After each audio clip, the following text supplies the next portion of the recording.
Hello, dear students. In this session, we will be going to discuss about the political, social, and religious background of the Restoration period. ಅಂದರೆ ಈ ಒಂದು ಅವಧಿಯಲ್ಲಿ ನಾವು restoration ಪೀರಿಯಡ್ನ ರಾಜಕೀಯ, ಸಾಮಾಜಿಕ ಮತ್ತು ಧಾರ್ಮಿಕ ಹಿನ್ನೆಲೆಯನ್ನು ತಿಳಿದುಕೊಳ್ಳೋಣ.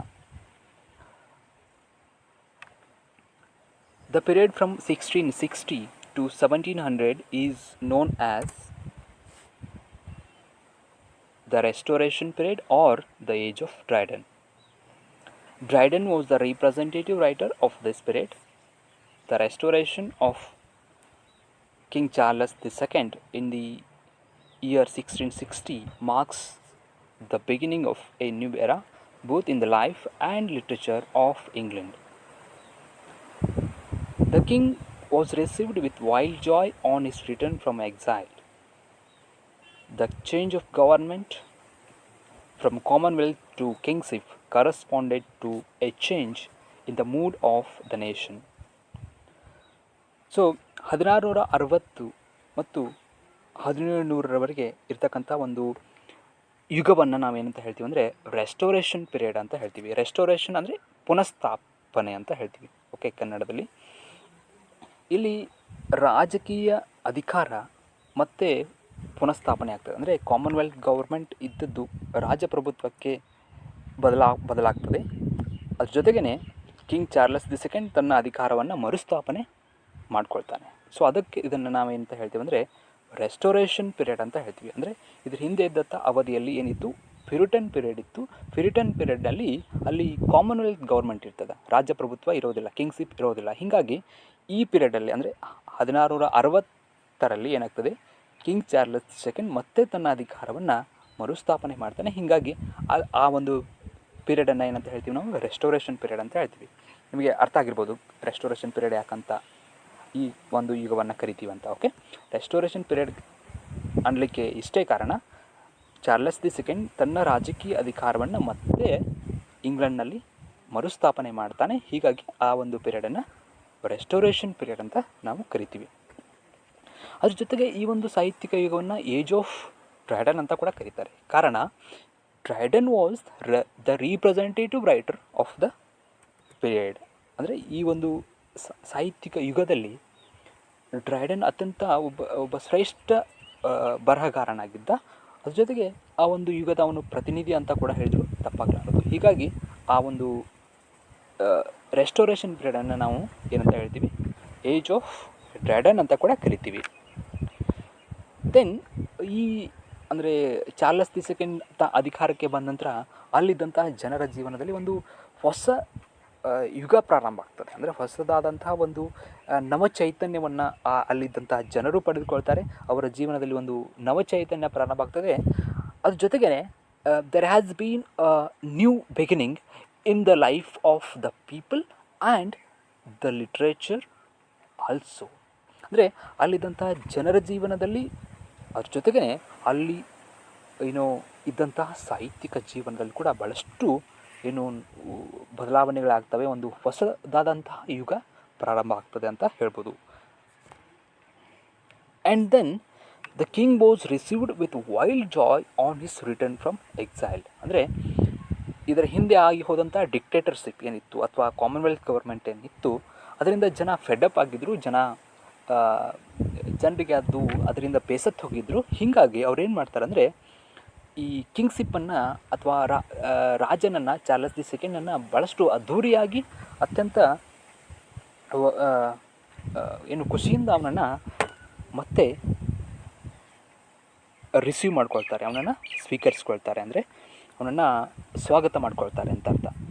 The change of the government from commonwealth to kingship corresponded to a change in the mood of the nation. So ಅಲ್ಲಿದ್ದಂತಹ ಜನರ ಮೂಡ್ ಇರ್ಬೋದು ಅಥವಾ ಸಾಹಿತ್ಯಿಕ ಜೀವನದ ಮೂಡ್ ಇರ್ಬೋದು, ಭಾಳಷ್ಟು ಬದಲಾವಣೆ ಆಗ್ತಾ ಹೋಗ್ತದೆ. There has been a change in the mood of the nation. ಜನರ ಜೀವನ ಯಾವ ರೀತಿ ಇರ್ತದೋ ಅದೇ ರೀತಿ ಏನಾಗ್ತದೆ, ಸಾಹಿತ್ಯ ಕೂಡ ಇರ್ತದೆ. ಯಾಕಂದರೆ ವಿ ನೋ ಇಟ್ ಬಿಕಾಸ್ ಏನಾಗುತ್ತಂದರೆ ಸಾಹಿತ್ಯ ಅನ್ನೋದು ಜನರ ಜೀವನದ ಒಂದು ಪ್ರತಿಫಲನ ಅಂತ ಹೇಳ್ತೀವಿ ನಾವು. Okay, it is A reflection of our own life ಅಂತ. ಓಕೆ, ಹಾಗಿರೋದ್ರಿಂದ ಜನರ ಜೀವನದಲ್ಲಿ ಬದಲಾವಣೆಯಾದಂತೆ ಸಾಹಿತ್ಯಿಕವಾದಂತಹ ಏನು ಜೀವನ ಇರ್ತದೋ ಅದರಲ್ಲೂ ಕೂಡ ಭಾಳಷ್ಟು ಬದಲಾವಣೆ ಆಗ್ತಾ ಹೋಗ್ತದೆ. ಓಕೆ, ಸೊ ಇಷ್ಟು ನಾವು ಇಲ್ಲಿ ಕಾಣ್ಬೋದು. Then in this period the renaissance delight in this world and the unlimited possibilities of the exploration of the world and the moral zeal and the earnestness of the Puritan period could no more fascinate the people of England. ಅಂದರೆ Renaissance ಪೀರಿಯಡಲ್ಲಿ ಇದ್ದಂತಹ delight ಆಗಿರ್ಬೋದು ಅಥವಾ unlimited possibilities of exploration of the new world ಸಂಶೋಧನೆಗಳು ಇರ್ಬೋದು, ಅಥವಾ ಅಲ್ಲಿದ್ದಂತಹ ನೈತಿಕ ಮಟ್ಟ, ನೈತಿಕ ಜೀವನಕ್ಕೆ ಬದ್ಧವಾಗಿರ್ಬೋದು, ಇವ್ಯಾವುದೂ ವಿಚಾರಗಳು ರೆಸ್ಟೋರೇಷನ್ ಪೀರಿಯಡ್ನಲ್ಲಿದ್ದಂಥ ಜನರಿಗೆ ಆಕರ್ಷಣೆ ಮಾಡೋದಿಲ್ಲ.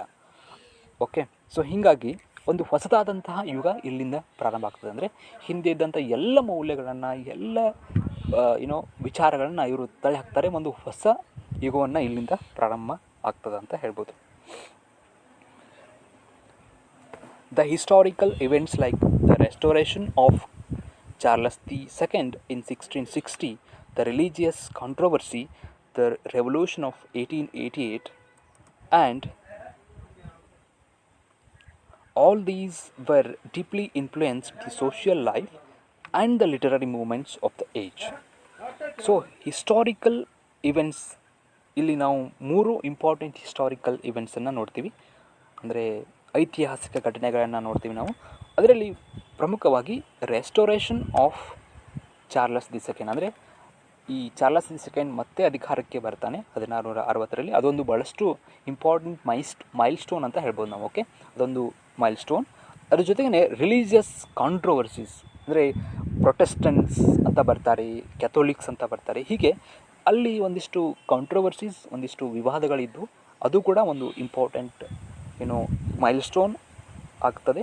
Then we have the revolution of 1688, ಅಂದರೆ 1668ರಲ್ಲಿ ಆದಂಥ ಬ್ಲಡ್ಲೆಸ್ ರೆವಲ್ಯೂಷನ್ ಇತ್ತಲ್ಲ, ಸೊ ಅದು ಕೂಡ ಭಾಳಷ್ಟು ಇನ್ಫ್ಲೂಯೆನ್ಸ್ ಮಾಡುತ್ತದೆ. ಅಂದರೆ ಅಲ್ಲಿದ್ದಂತಹ ಜನಜೀವನ, ಸಾಮಾಜಿಕ ಜೀವನವನ್ನು ಭಾಳಷ್ಟು ಇನ್ಫ್ಲೂಯೆನ್ಸ್ ಮಾಡ್ತದೆ. ಜನಜೀವನ ಮತ್ತು ಸಾಮಾಜಿಕ ಜೀವನ ಮೇಲೆ ಈ ರೀತಿಯ restoration of Charles the second ಇರ್ಬೋದು, ರಿಲಿಜಿಯಸ್ ಕಾಂಟ್ರವರ್ಸೀಸ್ ಇರ್ಬೋದು, ಅಥವಾ ರೆವಲ್ಯೂಷನ್ ಆಫ್ 1688 ಇರ್ಬೋದು, ಇವೆಲ್ಲ ಇನ್ಫ್ಲುಯೆನ್ಸ್ ಮಾಡೋದ್ರಿಂದ ಸಾಮಾಜಿಕ ಜೀವನದಲ್ಲಿ ಭಾಳಷ್ಟು ಬದಲಾವಣೆ ಆಗ್ತಾ ಹೋಗ್ತದೆ.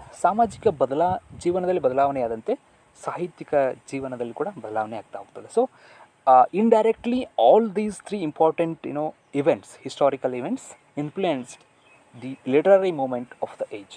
ಆ ಒಂದು ಸಾಹಿತ್ಯಿಕ ಚಳುವಳಿಗಳು ಆ ಪೀರಿಯಡಲ್ಲಿ ಆಗ್ತಾವಲ್ಲ, ಅದರ ಮೇಲೆ ಈ 3 ಇವೆಂಟ್ಗಳು ಭಾಳಷ್ಟು ಪರಿಣಾಮವನ್ನು ಬೀರ್ತಾ ಹೋಗ್ತವೆ.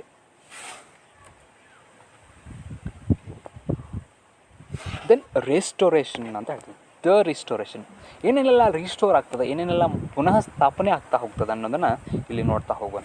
Okay, the restoration of Charles the second brought about A revolutionary change in the life and literature. Charles the second ಅಧಿಕಾರವನ್ನು ಮತ್ತೆ, ರಾಜಪ್ರಭುತ್ವವನ್ನು ಮತ್ತೆ ಪುನಃಸ್ಥಾಪಿಸಿದ ನಂತರ ಏನಾಗ್ತದೆ ಅಂದರೆ ಅಲ್ಲಿ ಬಹಳಷ್ಟು ಕ್ರಾಂತಿಕಾರಕ ಬದಲಾವಣೆಗಳು ನಾವು ಅಲ್ಲಿ ಆಗ್ತಾ ಹೋಗ್ತವೆ. ಅವುಗಳನ್ನು ನಾವು ಕಾಣಲಿಕ್ಕೆ ಸಾಧ್ಯ ಆಗ್ತದೆ. ಅಂದರೆ ಇಲ್ಲಿ ಜನರ ಜೀವನದಲ್ಲಿ ಕೂಡ ಬದಲಾವಣೆಗಳಾಗ್ತವೆ, ಅದ್ರ ಜೊತೆಗೆ ಲಿಟ್ರೇಚರಲ್ಲಿ ಕೂಡ ಬದಲಾವಣೆ ಆಗ್ತಾ ಹೋಗ್ತವೆ. ಯಾಕಂದರೆ ನಾನು ನಿಮ್ಗೆ ಆಲ್ರೆಡಿ ಹೇಳಿದ್ದೀನಿ, ಜನರ ಜೀವನ ಹೆಂಗಿರ್ತದೋ ಹಾಗೆ ಲಿಟ್ರೇಚರ್ ಇರ್ತದೆ. ಅಂದರೆ ಜನರ ಜೀವನದಲ್ಲಿ ಬದಲಾವಣೆ ಆಗ್ತಾ ಹೋದಂತೆ ಸಾಹಿತ್ಯಿಕ ಜೀವನದಲ್ಲಿ ಕೂಡ ಬದಲಾವಣೆ ಆಗ್ತಾ ಹೋಗ್ತದೆ, ಸಾಹಿತ್ಯ ಕೂಡ ಬದಲಾವಣೆ ಆಗ್ತಾ ಹೋಗ್ತದೆ ಅಂತ ನಾವು ಹೇಳ್ಬೋದು. Then during this period gravity, moral earnestness and decorum in all things which distinguished the Puritan period were thrown to winds. ಅಂದರೆ ಫ್ಯೂರಿಟನ್ ಪೀರಿಯಡ್ನಲ್ಲಿದ್ದಂತಹ ಒಂದಿಷ್ಟು ಗ್ರಾವಿಟಿ ಇರ್ಬೋದು, ಮಾರಲ್ ಅರ್ನೆಸ್ನೆಸ್ ಇರ್ಬೋದು, ಡೆಕೋರಮ್ ಇರ್ಬೋದು, ಅಂದರೆ ಈ ಎಲ್ಲ ವಿಚಾರಗಳನ್ನ ಗಾಳಿಗೆ ತೂರಲಾಗ್ತದೆ. ಅಂದರೆ ರೆಸ್ಟೋರೇಷನ್ ಪೀರಿಯಡಲ್ಲಿ ಈ ಯಾವುದೂ ವಿಚಾರಗಳಿಗೆ ಅವರು ಬೆಲೆ ಕೊಡೋದಿಲ್ಲ. ಹಾಗಾಗಿ ಒಂದು ಹೊಸದಾದಂತಹ ವಿಚಾರಕ್ಕೆ ಇಲ್ಲಿ ಭದ್ರ ಬುನಾದಿ ಆಗ್ತದೆ ಅಂತ ನಾವು ಹೇಳ್ಬೋದು. Then the natural instincts which were suppressed during the previous era came to violent excess. So ಹಿಂದಿನ ಪೀರಿಯಡ್ನಲ್ಲಿ ನ್ಯಾಚುರಲ್ ಇನ್ಸ್ಟಿಂಕ್ಟ್ಸ್ ಏನಿದ್ವು, ನಾವು ಇನ್ಸ್ಟಿಂಕ್ಟ್ಸ್ ಅಂತ ಹೇಳ್ತೀವಿ. ನ್ಯಾಚುರಲ್ ಇನ್ಸ್ಟಿಂಕ್ಟ್ಸ್ ಅಂದರೆ ನೈಸರ್ಗಿಕ ಪ್ರವೃತ್ತಿಗೆ ಭಾಳಷ್ಟು ಸಪ್ರೆಸ್ ಮಾಡಲಾಗಿರ್ತದೆ ಪ್ಯೂರಿಟನ್ ಪೀರಿಯಡಲ್ಲಿ. ಹೀಗಾಗಿ in the period of restoration what happens, in the period of restoration previous era ಏನಿತ್ತು ಅಂದರೆ ಹಿಂದಿನ ಯುಗದಲ್ಲಿ ಏನೇನೆಲ್ಲ ಸಪ್ರೆಸ್ ಮಾಡಲಾಗಿತ್ತು ಅವುಗಳನ್ನೆಲ್ಲ ವೈಲೆಂಟಾಗಿ ಇವರು ಎಕ್ಸೆಸ್ ಮಾಡ್ತಾ ಹೋಗ್ತಾರೆ. Then the king had a number of mistresses and numerous childrens. ಅಂದರೆ ಏನೇನೆಲ್ಲ ನೈತಿಕ ಮೌಲ್ಯಗಳನ್ನು ಪ್ಯೂರಿಟನ್ ಪೀರಿಯಡಲ್ಲಿ ಜನ ಹೊಂದಿದ್ರು ಆ ಎಲ್ಲ ನೈತಿಕ ಮೌಲ್ಯಗಳನ್ನು ಗಾಳಿಗೆ ತೂರ್ತಾರೆ. ಅದ್ರ ಜೊತೆಗೆ the king, the representative himself was having many numbers of mistresses and numerous childrens. ಅಂದರೆ ರಾಜನೇ ಭಾಳಷ್ಟು ಹೆಂಡತಿಯರನ್ನು ಮಕ್ಕಳನ್ನು ಹೊಂದಿರೋದ್ರಿಂದ ಅಲ್ಲಿದ್ದಂಥ ಜನ ಕೂಡ ಅವನನ್ನು ಫಾಲೋ ಮಾಡ್ತಾ ನೈತಿಕ ಮೌಲ್ಯಗಳನ್ನ ಗಾಳಿಗೆ ತೂರ್ತಾರೆ ಅಂತ ಹೇಳ್ಬೋದು. Then he was surrounded by corrupt and degenerate ministers. ಅಂದರೆ ಕಿಂಗ್ ಏನಿದ್ದಂದರೆ ಅವನು ಭಾಳಷ್ಟು ಕರಪ್ಟ್ ಆಗಿದ್ದ. ಅದ್ರ ಜೊತೆಗೇ ಅವನ ಕ್ಯಾಬಿನೆಟ್ನಲ್ಲಿದ್ದಂಥ ಮಿನಿಸ್ಟರ್ಸ್ ಕೂಡ, ಮಂತ್ರಿಗಳು ಕೂಡ ಏನಾಗಿದ್ದರು, ಭಾಳಷ್ಟು ಕರಪ್ಟ್ ಮತ್ತು ಡಿಜೆನರೇಟ್ ಆಗಿದ್ದರು. ಅಂದರೆ as king himself was corrupt, ರಾಜನೇ ಕರಪ್ಟ್ ಆಗಿದ್ದು, ಭ್ರಷ್ಟನಾಗಿದ್ದು, ಅಲ್ಲಿದ್ದಂಥ ಮಿನಿಸ್ಟರ್ಸ್ ಕೂಡ ಏನಾಗ್ತಾರೆ, ಭಾಳಷ್ಟು ಕರಪ್ಟ್ ಆಗ್ತಾರೆ. So then profligacy was glorified in the royal court. Profligacy means ಲಾಭದಾಯಕತೆ ಅಂತ ಹೇಳ್ತೀವಿ ನಾವು. ಓಕೆ, ಈ ಲಾಭದಾಯಕತೆ ಅಥವಾ ಪ್ರತಿಯೊಂದರಲ್ಲೂ ಲಾಭವನ್ನು ಪಡೆದುಕೊಳ್ಳುವಂಥ ಒಂದು ಮನಸ್ಥಿತಿ ಏನಿತ್ತಲ್ಲ, ಅದು ಅಲ್ಲಿದ್ದಂಥ ಮಿನಿಸ್ಟರ್ಸ್ ಮತ್ತು ಅಲ್ಲಿದ್ದಂತಹ ರಾಜನಲ್ಲಿತ್ತು. ಹೀಗಾಗಿ ಕರಪ್ಷನ್ ಆಗಿರ್ಬೋದು, ಪ್ರಾಪ್ಲಿಗಸಿವ್ ಆಗಿರ್ಬೋದು, ಇವೆಲ್ಲ ಭಾಳಷ್ಟು ಗ್ಲೋರಿಫೈ ಆಗ್ತಾ ಹೋಗ್ತವೆ ಆ ಒಂದು ಸಮಯದಲ್ಲಿ. Corruption was rampant in all walks of life.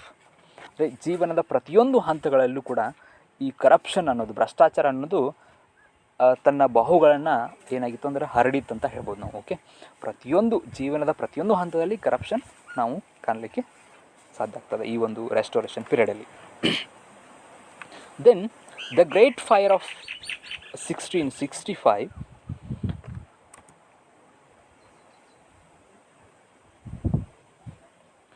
The Great Fire of 1665 and the plague that followed were popularly regarded as suitable punishments for the sins of the profligate and selfish king.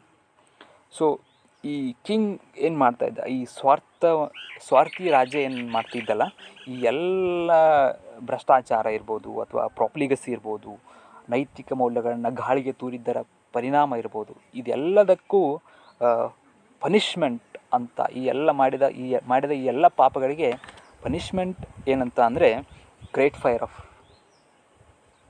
1665 ಅಂದರೆ 1665 ಏನಾಗ್ತದೆ ಅಂದರೆ great fire ಆಗ್ತದೆ. ಅದು ಒಂದು ಕೂಡ punishment ಅಂತ ಹೇಳ್ತಾರೆ. ಅದ್ರ ಜೊತೆಗೆ ಪ್ಲೇಗ್ ಕೂಡ ಬರ್ತದೆ. ಇಂಗ್ಲೆಂಡ್ನಲ್ಲಿ ಪ್ಲೇಗ್ ರೋಗ ಹರಡ್ತದೆ. ಭಾಳಷ್ಟು ಜನಜೀವನ ಅಸ್ತವ್ಯಸ್ತ ಆಗ್ತದೆ. ಜನರು ಈ ಮಾರಣಾಂತಿಕ ರೋಗಕ್ಕೆ ತುತ್ತಾಗ್ತಾರೆ ಅಂತ ಹೇಳ್ಬೋದು. ಸೊ ಆ ಮಾರಣಾಂತಿಕ ರೋಗ ಮತ್ತು ಗ್ರೇಟ್ ಫೈರ್ ಇವೆರಡೂ ಅಲ್ಲಿದ್ದಂತಹ ಜನ ಮಾಡಿದಂತಹ ಪಾಪಗಳಿಗೆ, ಸ್ವಾರ್ಥಿ ಆದಂತಹ ರಾಜ ಮಾಡಿದ ಪಾಪಕ್ಕೆ ಒಂದು ಶಿಕ್ಷೆ ಅಂತ ಹೇಳ್ಬೋದು ನಾವು. ಓಕೆ,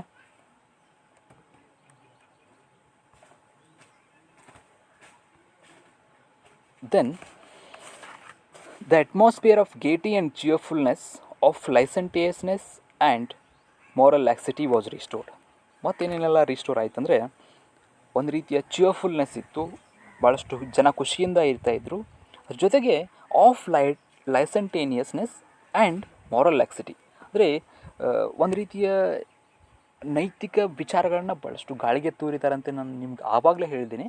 ಆದರೆ ಇಲ್ಲಿ ನೈತಿಕವಾದಂಥ ಒಂದು ಸಡಿಲತೆಯನ್ನು ನಾವು ಇಲ್ಲಿ ಕಾಣ್ತೀವಿ. ಅಂದರೆ ಯಾವ ನೈತಿಕ ವಿಚಾರಗಳಿಗೂ ಅಲ್ಲಿನ ಜನ ತಲೆ ಕೆಡಿಸ್ಕೊಳ್ತಾ ಇರಲಿಲ್ಲ.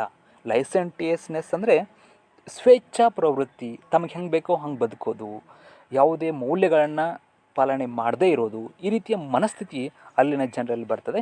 ಈ ಎಲ್ಲ ವಿಚಾರಗಳು ಅಲ್ಲಿ ರೀಸ್ಟೋರ್ ಆಗ್ತಾ ಹೋಗ್ತವೆ. ಅಂದರೆ ಮತ್ತೆ ಅವುಗಳನ್ನು ರೀಸ್ಟೋರ್ ಮಾಡ್ತಾ ಹೋಗ್ತಾರೆ ಅಂತ ಹೇಳ್ಬೋದು ನಾವು.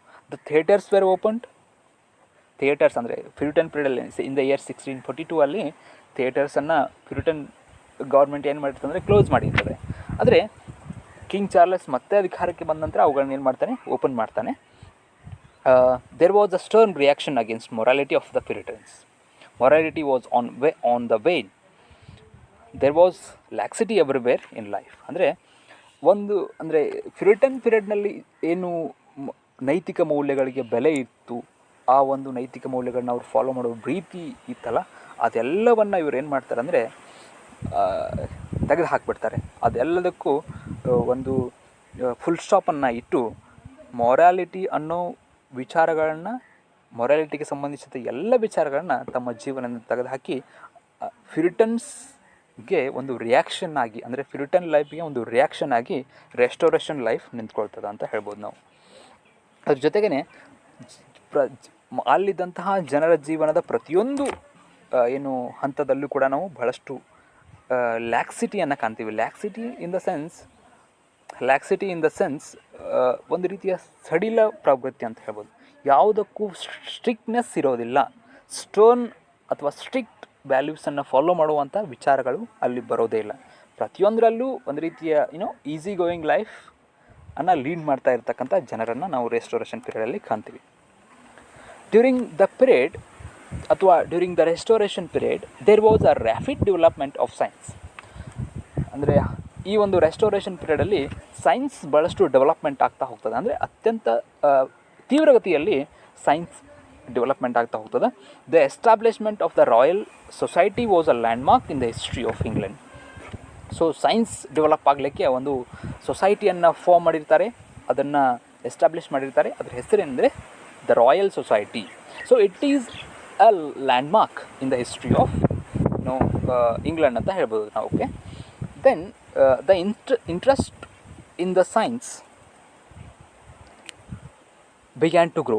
ಸೊ ಇದು ರಾಯಲ್ ಸೊಸೈಟಿಯನ್ನು ಫಾರ್ಮ್ ಮಾಡಿದ ನಂತರ, ಎಸ್ಟಾಬ್ಲಿಷ್ ಮಾಡಿದ ನಂತರ ಅಲ್ಲಿದ್ದಂಥ ಜನರ ಜೀವನದಲ್ಲಿ ಸೈನ್ಸ್ ಬಗ್ಗೆ ಭಾಳಷ್ಟು ಕುತೂಹಲ ಉಂಟಾಗ್ತಾ ಹೋಗ್ತದೆ. ಅದ್ರ ಜೊತೆಗೆ ಅವ್ರೇನು ಮಾಡ್ತಾರೆ ಅಂದರೆ ಒಂದು ರೀತಿಯ ಆಸಕ್ತಿಯನ್ನು ಅವರು ಇನ್ಕ್ರೀಸ್ ಮಾಡ್ಕೊಳ್ತಾ ಏನು ಮಾಡ್ತಾರೆ, ಸೈನ್ಸ್ ಕೂಡ ಜನರಲ್ಲಿ ಆಸಕ್ತಿ ಹೆಚ್ಚಾಗ್ತಾ ಹೋದಂತೆ ಸೈನ್ಸ್ ಕೂಡ ಗ್ರೋ ಆಗ್ತಾ ಹೋಗ್ತದೆ. Then the growing interest in science resulted in the beginning of rational enquiry and scientific objective ಔಟ್ಲುಕ್ಕನ್ನು ನಾವು ಕಾಣಲಿಕ್ಕೆ ಸಾಧ್ಯ ಆಗ್ತದೆ. ಸೊ ಇಲ್ಲಿ ಒಂದು ರೀತಿಯ ತಾರ್ಕಿಕ ವಿಚಾರಗಳು, ತಾರ್ಕಿಕ ಮನೋಭಾವನೆ ಜನರಲ್ಲಿ ಏನಾಗ್ತದೆ ಅಂದರೆ ಹುಟ್ಕೊಳ್ತದೆ. ಅದ್ರ ಜೊತೆಗೆ ವೈಜ್ಞಾನಿಕವಾಗಿ ಮತ್ತು ವಸ್ತುನಿಷ್ಠವಾಗಿ ಪ್ರತಿಯೊಂದನ್ನು ನೋಡುವಂಥ ದೃಷ್ಟಿಕೋನ ಕೂಡ ಅಲ್ಲಿದ್ದಂಥ ಜನರಲ್ಲಿ ಬೆಳೀತಾ ಹೋಗ್ತದೆ.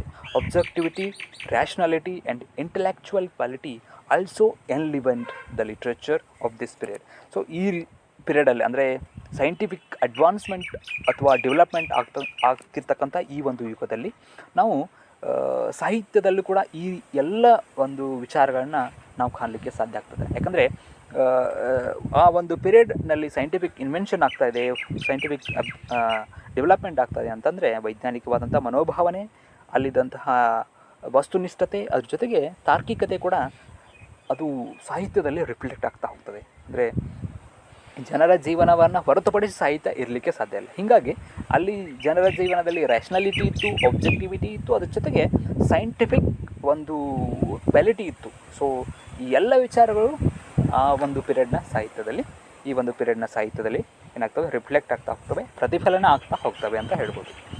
Then the French influence was predominant during this period because the king had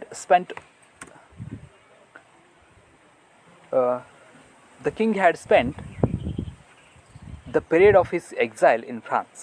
The French manners and fashion spread from the court to the aristocracy. It also influenced contemporary literature.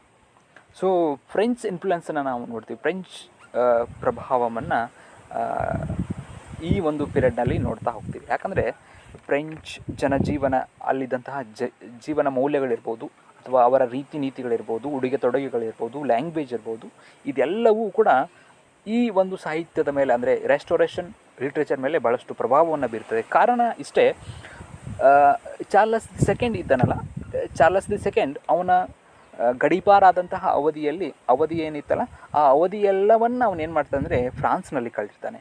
So ಅವನು ಫ್ರಾನ್ಸ್ನ